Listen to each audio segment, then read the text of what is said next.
தேவனே, அவர் இறங்கிடும் நேரமே. எலியாவின் தேவனே, அவர் இறங்கிடும் நேரமே.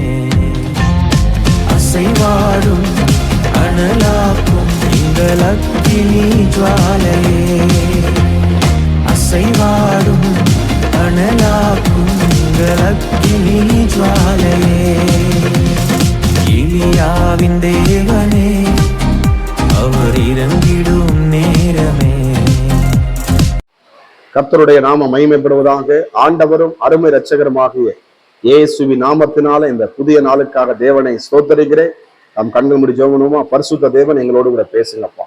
இயேசுவின் நாமத்தின் பிதாவே. நாம் எடுத்து வாசிப்போம் சங்கீத புஸ்தகம் 116 சங்கீதம், அதுல 12ஆம் வசனத்தையும் 13ஆம் வசனத்தை வாசிப்போம். கர்த்தர் எனக்கு செய்த எல்லா உபகாரங்களுக்காகவும் அவருக்கு எண்ணத்தை செலுத்துவேன். ரட்சிப்பின் பாத்திரத்தை எடுத்துக்கொண்டு கர்த்தருடைய நாமத்தை தொழுது கொள்ளுவேன். கர்த்தருடைய நாமம் மகிமைப்படுவதாக. எண்ணத்தை செலுத்துவேன், ரட்சிப்பின் பாத்திரத்தை. ரட்சிப்பு, விடுதலை. கர்த்தர் விடுதலை கொடுத்திருக்கிறார். ஸ்தோத்திரம். ஒரு பாவத்துல மனுஷனுக்கு என்ன பண்றாரு? பாவத்திலிருந்து விடுதலை, சாபத்திலிருந்து விடுதலை, அக்கிரமத்திலிருந்து விடுதலை, அநியாயத்திலிருந்து விடுதலை, பாவத்திலிருந்து விடுதலை கொடுத்த ஆண்டவர். வெறும் பாவத்தோடு பிரயாணம் பண்ணக்கூடாது. நம்ம பாவத்தின் விடுதலையாக கொண்டு வந்தார் ஆண்டவர். ரட்சிப்பு. ஒரு மனுஷன் உலகமெல்லாம் ஆதாயப்படுத்திக் கொண்டாலும் தன் ஜீவன் நஷ்டப்படுத்தினா அவனுக்கு லாபம் என்ன? ஒரு உலகத்தையே கைகளை கொண்டு வந்தாலும் சரி, இயேசு இல்லைன்னா அவன் வாழ்க்கை வீணாய் போய்விடும். எப்படி பெரிய பிரம்மாண்டமான வீடு கட்டினால உள்ள லைட் இல்லைன்னா அந்த வீடு இருண்டு போய் கிடக்கும். ரட்சிப்பு, கர்த்தர் கொடுக்க ரட்சிப்பு விலையேறப்பட்டது. இன்னைக்கு எத்தனை பேர் ரட்சிக்கப்படாம இருக்கிறாங்க? ரட்சிப்பு என்பது இயேசுவுக்கு உங்க வாழ்க்கையை கொடுக்கிறதா? இது ஒரு மதம் கிடையாது. ஒரு மனுஷனுக்காக வழியாக ஒளியாக தன் ஜீவனையே கொடுக்க வந்தவர் இயேசு கிறிஸ்து. பாவிகள் ரட்சிக்கவே இயேசு இந்த பூமிக்கு வந்தார், நீதிமானை அல்ல. நம்ம எப்படிப்பட்ட பாவத்தில் இருந்தாலும் இன்றைக்கு ஆண்டு வெளியே வர இருந்த ரட்சிப்பை, இந்த கொடுத்த ரட்சிப்பை நம்ம வீணடிக்காதபடிக்கு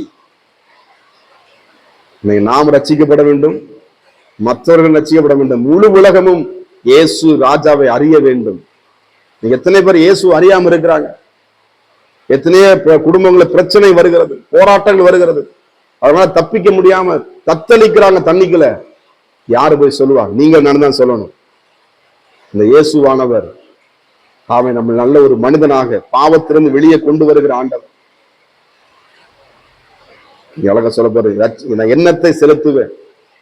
நீ ஆண்டவங்களை ரட்சித்து இவ்வளவு நாள் கொண்டு வந்து இயேசு மாத்திரம் நம்முடைய வாழ்க்கையில இல்லை என்று சொன்னால் நம்மளை இருக்கிற இடத்துல மரம் முளைச்சிருக்கும்.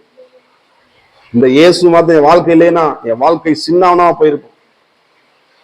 என் வாழ்க்கையில இயேசு மாத்திரம் என் வாழ்க்கையில வரலைன்னா, ரட்சிப்பு இயேசு கொடுக்கலைன்னா என் வாழ்க்கையில இருந்து அர்த்தமில்லாம இறந்து எத்தனை நாட்கள் ஆயிருக்கும், மரித்து எத்தனை நாட்கள் ஆயிருக்கும். ஆனால் ஆண்டவர் என்னையும் ஒரு மனிதனா என்ன பண்ணணும்? அவர் தெரிந்து கொண்டார். எனக்காக ரத்தத்தை சிந்தின ஆண்டவர், உங்களுக்கு ரத்தத்தை சிந்தின ஆண்டவர். கர்த்தருடையது. ரட்சிப்பு யாருதுங்க? கர்த்தருடையது. இல்லைன்னா அநேக நாள் ஜெபிக்கிற ரட்சிக்கப்பட மாட்டாங்க. அவங்க அப்படி இருக்காங்க, இவங்க இப்படி இருக்காங்க. நம்ம அப்படி காரணம் சொல்லவே கூடாது. எப்படிப்பட்ட சவலையும் மாற்ற இயேசு இருக்கிறார். எப்படிங்க? அவன் எப்பேற்பட்ட ரவுடியா இருந்தாலும் சரி, இயேசுட்டு வரும்போதுதான் அவர் நல்ல ஒரு மனிதனாக. சவுல் பாருங்க, இந்த ரட்சிப்பை பாருங்க, ஆண்டவரேன்னு சொல்லி அவன் என்ன பண்றான்? ஆண்ட விரோதமா செயல்படுகிறான். இயேசு அவனை சந்திக்கிறான். பிள்ளைமுக ஜெபம் பண்ணும் பொழுது அவன் ஜெபித்து கொண்டிருக்கிறான். கர்த்தருடைய நாமம் மகிமைப்படும். வாழ்க்கையை இயேசு கொடுக்கிறான். இந்த ரட்சிப்பு நல்ல போராட்டத்தை நான் போராடுவேன், என் விசுவாசத்தை காத்துக்கொள்வேன். இந்த ரட்சிப்பை நீங்க காத்துக்கொள்ளணும். அந்த கர்த்தர் கொடுத்த ரட்சிப்பை நம்ம கரை பற்றக்கூடாது. அது கற்பு, கர்த்தர் கொடுத்த நல்ல ஒரு கற்பு. அந்த விதையை சரியா நீங்க பயன்படுத்தணும்.